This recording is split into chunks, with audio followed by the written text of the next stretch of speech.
আসসালামু আলাইকুম। আশা করছি আপনারা সবাই অনেক ভালো আছেন। আমরাও আলহামদুলিল্লাহ ভালো আছি। গতকালের ভিডিও এটি। খুব সকাল থেকেই কিন্তু ভিডিওটা শুরু করেছি। ছোট বোন আর ভাগ্নি মোটামুটি 7:30টার দিকে ওরা কলেজের উদ্দেশ্যে বের হয়ে যায়। ওদের হাফ ইয়ারলি পরীক্ষা চলছে আর লাস্ট পরীক্ষা দিতে যাচ্ছে। পরীক্ষা শেষ হয়ে যাচ্ছে, এটার একটা আনন্দ তো রয়েছেই। তো সেই আনন্দে অভিভূত হয়ে মূলত পরীক্ষা আরও জোরে সোরে দিতে গিয়েছে। আর এই তো পরীক্ষাটা শেষ হয়ে গেলে কিছু প্র্যাকটিক্যাল থাকবে 5টা সাবজেক্টের, তারপরেই তো একটা লম্বা সময় ওরা খুব আনন্দতে কাটাবে, কারণ কলেজ ছুটি হয়ে যাবে। আর ওরা চলে যাওয়ার পরে তারপরে তো কিছু বিষয় থাকে। হাজব্যান্ড খাওয়া দাওয়া করে অফিসের উদ্দেশ্যে, হাজব্যান্ডও এখন এই যে বের হয়ে যাচ্ছে। তো হাজব্যান্ড আবার মোটামুটি 8:30টার দিকে বের হয়ে যায়। তো এদের সবার নিজস্ব কাজে বের হয়ে যাওয়ার পর মূলত তখন আমি একটু রেস্ট নেই। এখনকার এই ক্লিপসটুকু কিন্তু আবার শুরু করেছি মোটামুটি 10:30 11টা থেকে। লম্বা একটা সময় আমি রেস্ট নিয়েছি। মোটামুটি হয় কি যে হাজব্যান্ড 8:30 নাগাদ চলে গেলে আমি আধা ঘন্টা 1 ঘন্টা একটু রেস্ট নিয়ে তারপর টুকিটাকি সংসারের কাজগুলো করি। কিন্তু এই ভিডিওটাতে আমি একদমই তা করতে পারিনি। তার কারণ টানা 2 থেকে 3 দিন আমি প্রচণ্ড পরিমাণে অসুস্থ ছিলাম। এতটাই অসুস্থ যে আমি আমার সংসারের খেয়ালটাও ঠিকমতো রাখতে পারিনি। রান্নাবান্না বাসায় করতে পারিনি ঠিকমতো। তবে আলহামদুলিল্লাহ আমার বাসার মানুষগুলো এত সাপোর্টিভ আর ভালো যে তারা পুরোটাই ম্যানেজ করে নিয়েছে। তবে আলহামদুলিল্লাহ 3-4 দিন বেশ ভোগার পরে খুব ভালো অনুভব করছিলাম গতকালকে, যার কারণে ভিডিও করাটা পসিবল হয়েছে। আর আমি আলহামদুলিল্লাহ অনেক লাকি, সে হোক ভাগ্নি, ছোটো বোন কিংবা ভাতিজি, সবাই এত বেশি সাপোর্ট করে। হাজব্যান্ডের কথা আর কি বলবো, সে তো আসলে বলার অপেক্ষাই রাখে না, সে তো বড় মানুষ, তার সর্বাত্মক সাপোর্ট সবসময় আমার সাথেই থাকে। 10:30 11টার দিকে ভাতিজি এসেছে, এসে বলল যে তোমার জন্য চা করে দেই ফুপি। তো আমি বললাম যে মা আমি তো আমার ড্রিঙ্কসটা খাইনি। তো ড্রিঙ্কসটা আগে দিল, তারপরে চা খেয়ে আমি আর ভাতিজি মিলে চলে গেলাম একটু বাহিরে। একা যাওয়ার সাহস পাচ্ছিলাম না, কারণ শরীরটা আসলে সম্পূর্ণরূপে যে সুস্থ সেটাও ছিল না। তবে ভাতিজিকে নিয়ে মোটামুটি বের হয়েছি। ঢাকা শহরের অলিতে গলিতে টুকিটাকি কাঁচা সবজির যে বাজারগুলোর করার প্রয়োজন পড়ে সেগুলো কিন্তু খুব বেশি দূরে যেতে হয় না, এগুলো অলিতে গলিতেই হয়। তো সেরকম ভ্যান থেকেই আমি সবজি জাতীয় জিনিসগুলোই কিনতে যাচ্ছি। আমি আর ভাতিজি ফিরছি বাজার করে আবার। তো চলে এসেছি বাসাতে। আর ভাতিজি তো ভাতিজি, সে আমার সাথে কোথাও গেলে আমাকে একটুও কষ্ট করতে দিবে না। এই যে বাজারগুলো নিজে নিয়ে এসেছে, বাজারই শুধু আনিনি, সাথে করে একটু আমাদের জন্য নাস্তাও নিয়ে এসেছি।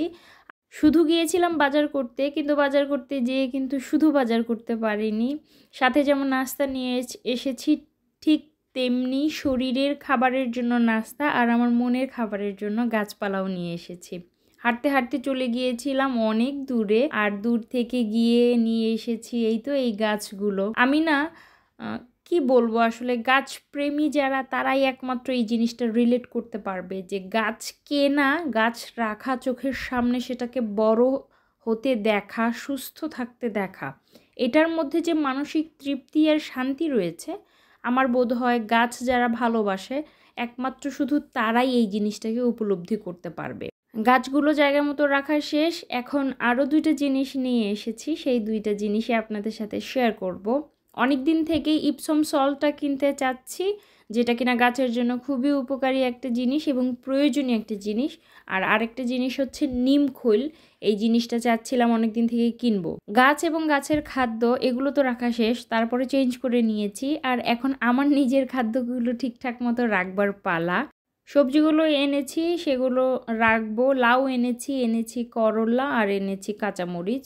এখন এই জিনিসগুলো তাদের নির্দিষ্ট জায়গায় রেখে তারপর যে আমি নাস্তাটা এনেছি সেইটা আমি আর ভাতিজি খাবো, কারণ ছোট বোন আর ভাগ্নি এখনও তো এসে পৌঁছায়নি।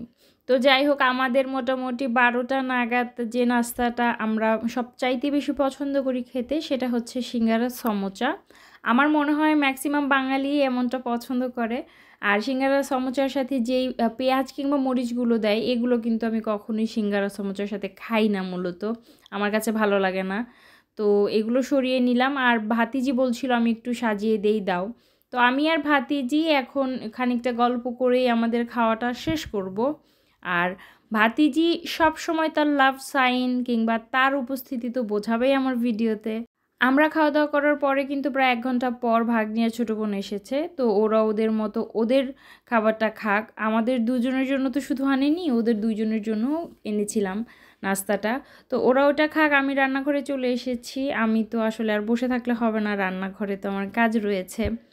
তো প্রথমেই তো এই সিঙ্ক ভর্তি থালা বাসনগুলো ধুয়ে নিতে হবে, কারণ যেহেতু অসুস্থ ছিলাম আর এতটাই অসুস্থ ছিলাম আসলে সংসারটা কীভাবে চলেছে কিংবা কি হয়েছে ওটাই আমি দেখতে পারিনি।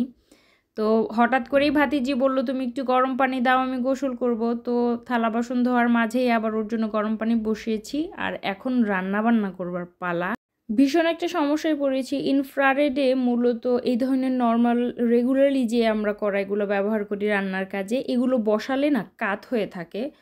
আমার একটা সমস্যা কি, একটা জিনিস থাকলে সেটার অল্টারনেটিভ আবার আরও একটা জিনিস কিনতে হবে, এমন মনোভাব না আমি মোটেও পোষণ করি না। যার কারণে আমার সমস্যা হয় যে একটা জিনিস যেহেতু রয়েছে এটা যতদিন চলে আবার কেন নতুন জিনিস কিনবো, এই প্রবলেমটা আমার রয়েছে।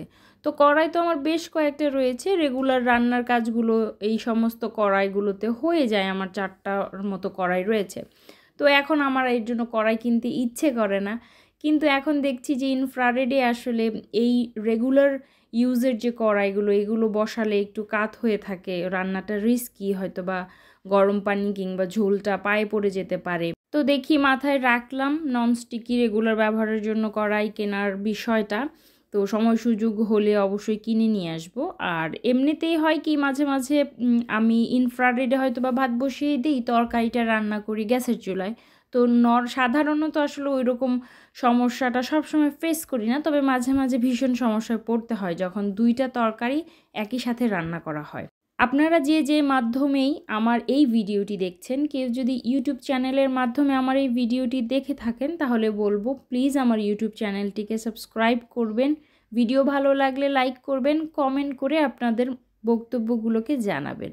আর কেউ যদি ফেসবুক পেজের মাধ্যমে দেখে থাকেন তবে বলবো প্লিজ আমার ফেসবুক পেজটিকে ফলো করবেন, ভিডিও ভালো লাগলে লাইক করবেন, কমেন্ট করে আপনারা কে কোথা থেকে আমার ভিডিও দেখছেন সেটা কিন্তু আমাকে জানাতে পারেন। তবে যতটুকু পেরেছি এই অসুস্থ শরীর নিয়ে ততটুকুই কিন্তু আপনাদের সাথে শেয়ার করেছি, কারণ আমি এটা বিশ্বাস করি আপনারাও আমার পরিবারের অন্তর্ভুক্ত।